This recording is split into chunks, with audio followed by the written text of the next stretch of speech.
Hello, everyone, and welcome to this session, Group Discussion Part 2. I hope you've found the time to watch the first part. It's a video in which we discuss the basic structure of a group discussion. I sincerely hope that you found it useful. Let's quickly recap video 1 and move to this part. My name is Dr. Samir Divanji. I'm an associate professor and training and placement head at AISSMS College of Hotel Management, Pune. So we decoded group discussion or GD. All right. So this is participation in a systematic way on a particular topic, simulation of what you can expect in a workplace.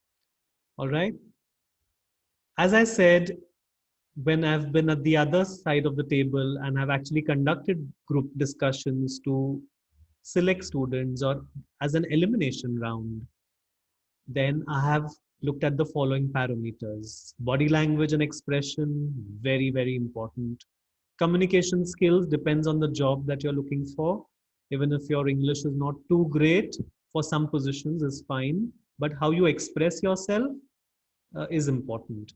Self-confidence, team skills, how you react to others, how you listen, how you appreciate others, how you respect others. Ability to present your views logically, all right? It just gives your clarity of thought, flow of thought, and of course, time management. So group discussion, as I said earlier, is a great tool when you have, especially when you have a lot of students who have applied and you want an elimination round. All right. So every group discussion, then we choose a few and they go to the next round maybe. It also adds as an additional round. It may not be an elimination round, but you use group discussion as one more parameter for selection. We saw that attitude is extremely important, and that is true for everything, not just group discussion. And any discussion, any interaction portrays your attitude towards yourself, others, life in general. All right. So maintain a positive attitude, positive body language, stay motivated, excited about the topic, show interest. This is something I struggle with students or new recruits that I'm hoping to take in, that you have to show interest, be enthusiastic. Now here, be confident, but don't be too dominating. Be generous, yes, but don't be over generous that you don't state your points at all. Don't be gregarious or greedy. Also give others a chance. So it has to be in between. Talk, yes. Listen, yes. Both. So it has to be a combination. So we quickly looked at these three things. How you introduce. You can start with a nice quote, definition, a question, shock statement, facts, figures, short story, general statement. We've taken examples of each during the video one. You summarize after the main body of discussion. At the end, you summarize it. So the person conducting it may say that, all right, I'd like someone to summarize, or he or she may say, I'd like, and point out to a specific student or a fresh recruit in waiting. All right. So remember, initiate a group discussion only if you're well versed with the topic. Be creative. Do not come across as rigid in thoughts and body language here. All right. Assertive, yes, but not rigid. So yes, you must say your points with conviction, but do not come across somebody who's rigid and not at all flexible. All right. Somebody who should be willing to hear others' point of view. Yes, you have your point of view, but also look at others. All right. So be open or flexible to others' ideas, opinions, and evaluation of your own idea or point. You should be able to correct your own point if you feel that somebody else's point is valid or you have changed your opinion. Appear sincere, not serious. All right. So it's good, unless the topic is really something very, very serious or dark, you should have a pleasant expression. Look at each other while discussing, not at the recruiters. All right, then we go further. Clarify. It's best to clarify if you do not understand the topic. The intention is not to give you a topic which you don't understand and then now discuss. No. It is mainly to ensure that you talk about it, you know about it, and you start expressing your opinion. Ask whether it's a free rolling session or specific stipulated time. All right, you can just start randomly, they say, or it's a completely one by one, you all make a point kind of a thing. So every company does their own little sub rules for group discussion. Also ask whether introductions are required. Usually participants lists with the serial number or the code is with the recruiters. But again, you can check with them if you need to introduce yourself again. And then you can start, my name is, or I am so and so, and a couple of lines more. Moving ahead, let's look at some do's and don'ts for group discussion. So this is etiquette. Be as natural as possible. Do not try to be someone you're not, because it comes across.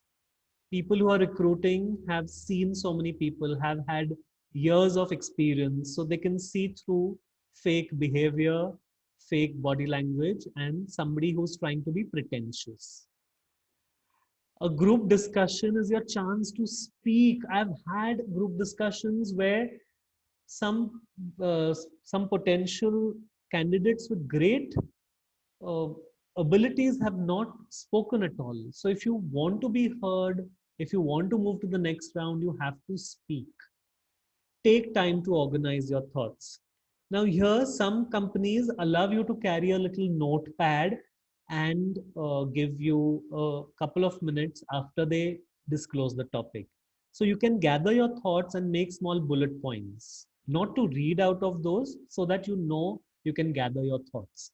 So organize your thoughts and again clarify, as I said, is a use of notepad and a little pen or pencil allowed, so that you can jot down some points that come to your mind when you're given the topic, but you're yet to start the group discussion, not during the group discussion though. Seek clarification if you have any doubts. I've spoken about that before. Do not start speaking until you have clearly understood. If it's a topic you don't know too much about, if I'm not at all a cricket fan, for example, and the topic is very cricket, then I would just wait for others to first say a few points. Then I can add a little bit and add to their piggy ride a little on their points. But do not start or be one of the first few speakers if you do not understand or know the topic too well. Remember and use one of the initiation or entry strategies. Remember the initial initiation strategy. All right. As I said, you can, if it's time management, you can say time and tide, wait for none.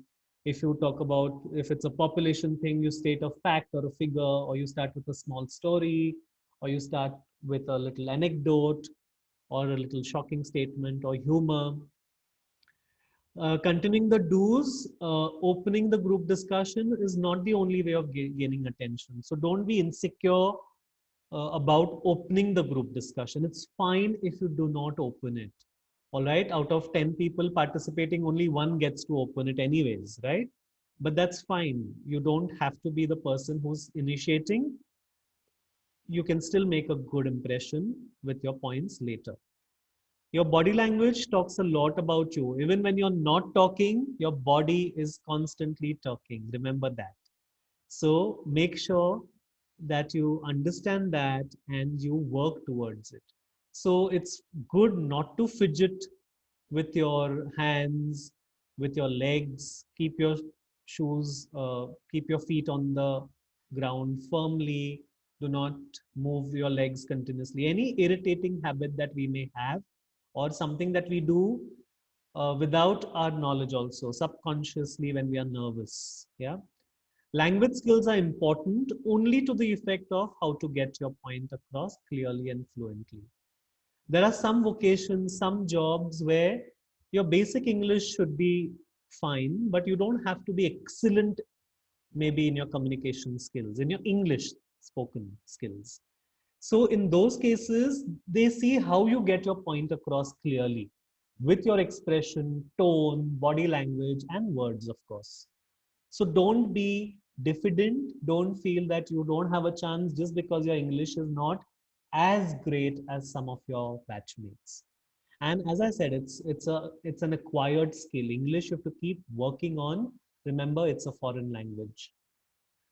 We've said this before, I'm repeating, be assertive, not dominating. Try to maintain a balanced tone. While you're showing enthusiasm, you don't have to start jumping and start shouting. All right? Stay objective, don't take discussion personally. If somebody doesn't agree with your point, it's fine. You can say, let's agree to disagree on this and just have an amicable discussion. You do not have to take things personally. All right? At workplace, later in life, at home, in personal life also, it happens that everybody doesn't agree with us, which is fine. Not everyone should be thinking exactly like us. That's what makes the world so beautiful. Always be polite, of course, never lose that. Remember, we are not making a fish market here. We are not creating a big debate here. Your leadership skills will be displayed if you motivate other members of the group to speak. Don't be patronizing though, all right? You motivate others to speak, yes, but do not be patronizing. Chalo, abhi, why don't you speak? You have not spoken. No, not like that. You can just probably say that I think Atharva is trying to make a point. Atharva, why don't you speak? All right. So maybe like that. All right. So these were the do's and very important ones. If you keep those in mind and if you practice keeping those, then I think it's good. Yeah. So wear a thinking hat, be well groomed, be natural, be yourself, and I'm sure you'll crack the group discussion. Primarily, you must look at keeping it natural and practicing it. A couple of practices is great. In the last video of this series and the next and the last video, I'm going to discuss some very common topics or favorite topics for group discussion. Make sure you watch that. It's a fun video because we talk about battle of the sexes and how simple topics can be given and you can half prepare already for those. All right. So see you in the next video. I hope this was informative. I have made a little quiz for you at the end. Please attempt it. Thank you. Happy group discussing. Thank you for your time and patience.